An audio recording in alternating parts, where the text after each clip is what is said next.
The G9 and the Atomos Ninja V are an awesome match for using V-log in higher frame rates.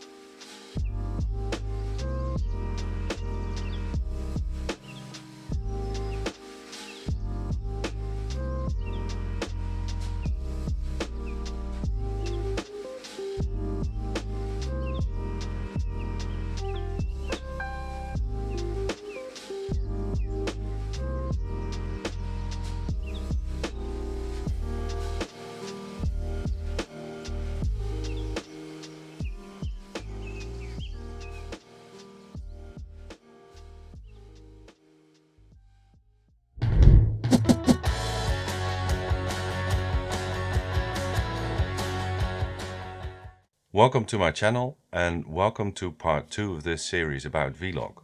Most of the information I'm going to give you applies to VlogL, but some of it also applies to the full V-log version. If you don't know what the difference is, I suggest you watch part 1 of this series where I explain the difference. In part 1 we've seen how to record V-log in camera and how to expose it, and I've shown some exposure tools on an external monitor.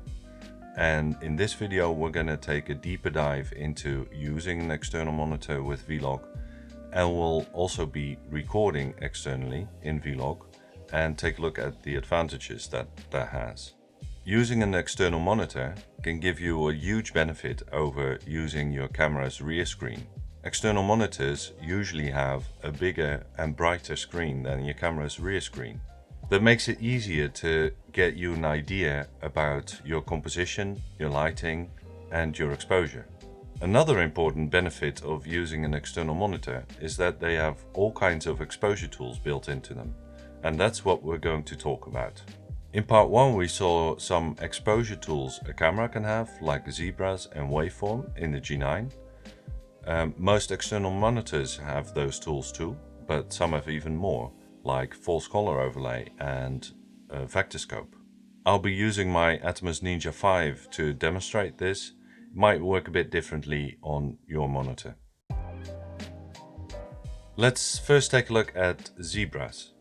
Just like in the G9, you can set a percentage at which the zebras will show up and will highlight the parts that are exposed at the levels you've set. Unfortunately, the Ninja V can only set 1% as opposed to the G9 where you can set 2 sets of zebras, so 2 percentages, and you can toggle between them. So for checking exposure on the Ninja when I shoot V-log, I have set the zebras to 55% for skin tones, and I will keep an eye on the waveform to check the highlights. Vectorscope is something that the G9 doesn't have, but the Ninja does, and some other monitors do too. A Vectorscope measures color information in the image and represents it in a graphical way. You can use it to see if skin tones are correct and to match up different cameras in terms of where the colors are at. So for example, I have my G9 set up in V-log, but also a Blackmagic Pocket Cinema camera original.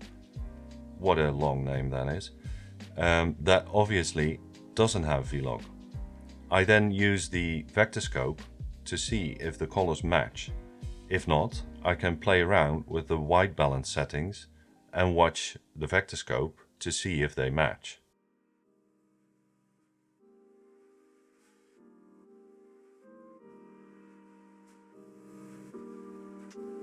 You may remember from part 1 that Waveform on the G9 is a very useful and accurate tool to check your exposure when you shoot in V-log.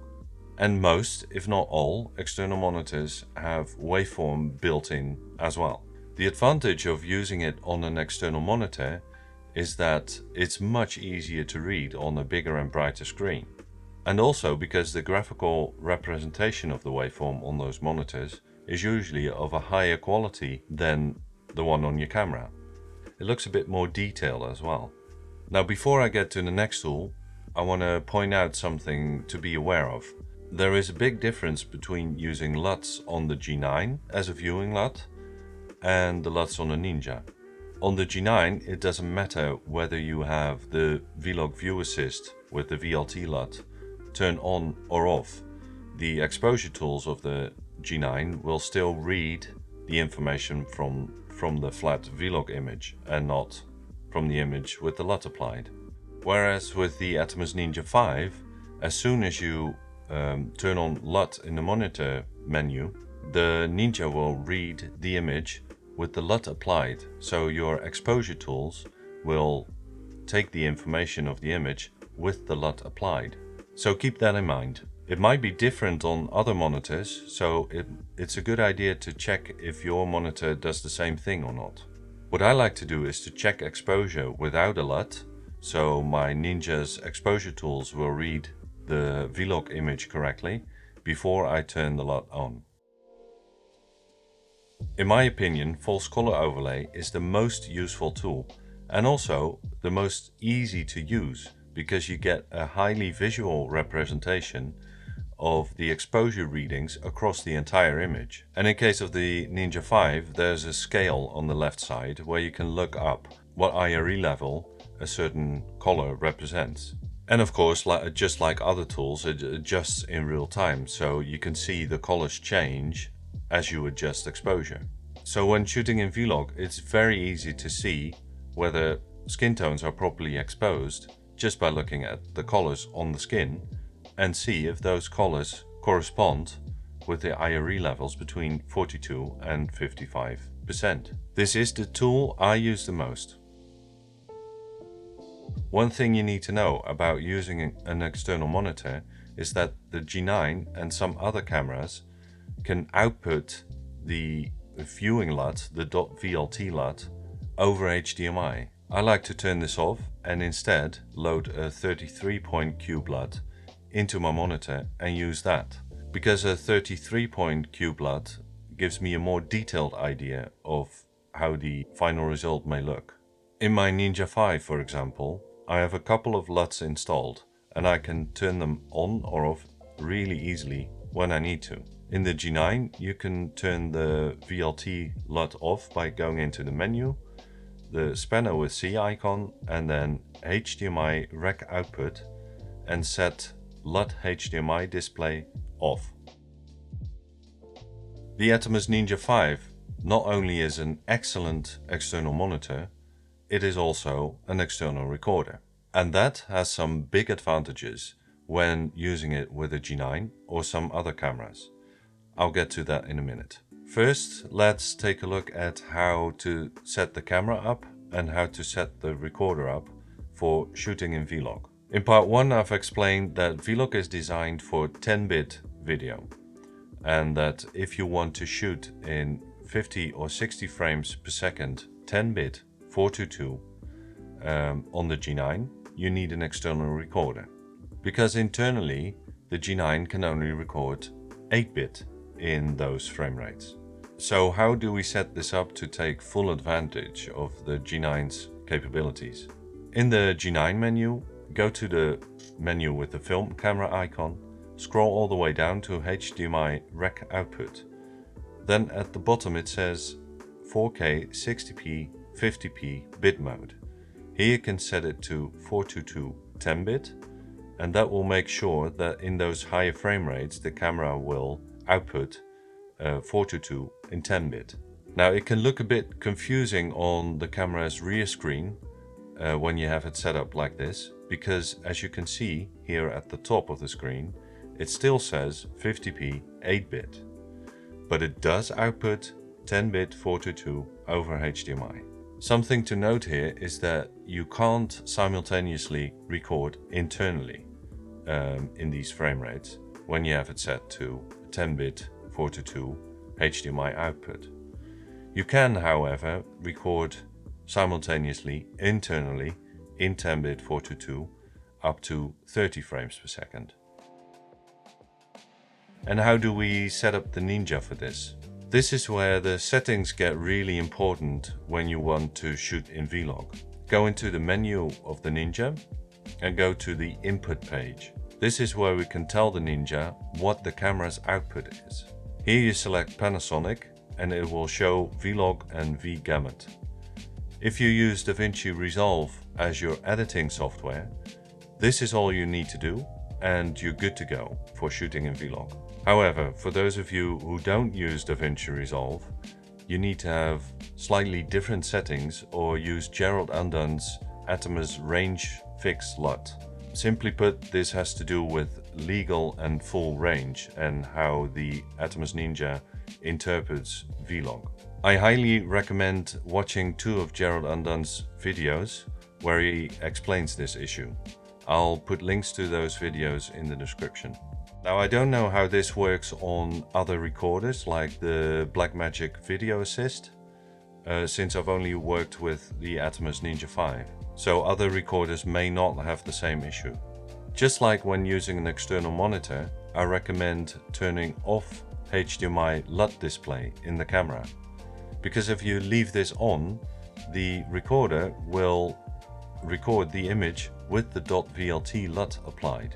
This results in the viewing LUT being baked into the image, and you'll basically lose the flat V-log image with its higher dynamic range. So we need to have that option turned off and instead load a LUT of your choice into your monitor and use that. So if you want to use a LUT, go to Monitor in the Tools menu and tap on LUT. In the menu next to the Monitor menu, it says LUTs. Here you can pick a LUT from the ones you've installed on the Ninja. For example, I have one of Panasonic's LUTs installed, the nicest 709 LUT.